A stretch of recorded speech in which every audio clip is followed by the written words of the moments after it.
سمیع سادات او امرالله صالح څنګه د افغان ځواکونو ژوند سره لوبې کوي او د مرګ خولې ته یې اچوي؟ آیا دوی واقعا افغانستان ته د جګړې لپاره راځي که هسې هوایي ډوزې وهي؟ جزئیات همدلته وګورئ او چینل سبسکرایب کړئ.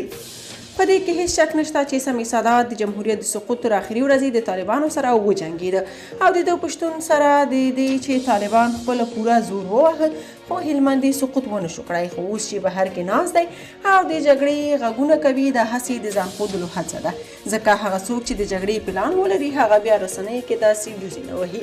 د حمدالله محب پخوانی سکرتر فضل ربیع شینواري لیکلي په وطن کې د پخواني امنیتي ځواکونو د شهادت لړۍ په شدت کې سمیع سادات او امرالله خان مستقیم ښکېل دي. په بهر کې میش هیڅ پخوانی سرتیری همدا اوس چمتو نه دی چې د سمیع سادات په خوله د جګړې کرښې ته ولاړ شي.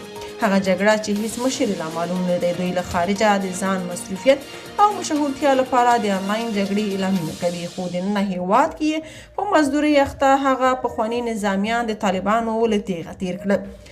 زه په الله درته قسم کوم چې تر سمیع سادات، لطیف الله کامران، جنرال کوچي بل او بل ښه میړه نیول. لږ تر لږه یې موږ ته معلومات کېده، خو هغوی سره د سرتیرو غم دی قرار ناست دي. سره خفه کېږو به نه. له وطنه بهر د سرتیرو د راټولېدو په هدف د سمیع خان او امرالله خان هره ناست افغانستان کې پاتو ځواکونو ته د خطر زنګ دی او په لوی لاس یې د مرګ کندې ته ټیل وهي.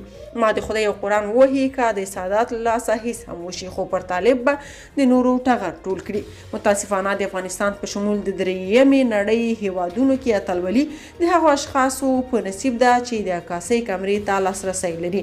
بېوزله او له کمرې کرکجن کس که هر څومره خواري میړانه او قهرماني ښکاره کړي صفر کې ضرب دی، څوک یې پاڼه هم نه اړوي. یادونه د انلاین جګړې سرلاري د همدانن د وطن پر خوا وخوځېږي. زه له انګلستانه ور حرکت کوم، خو یو ځل دې له سنګره عکسونه خپاره کړي.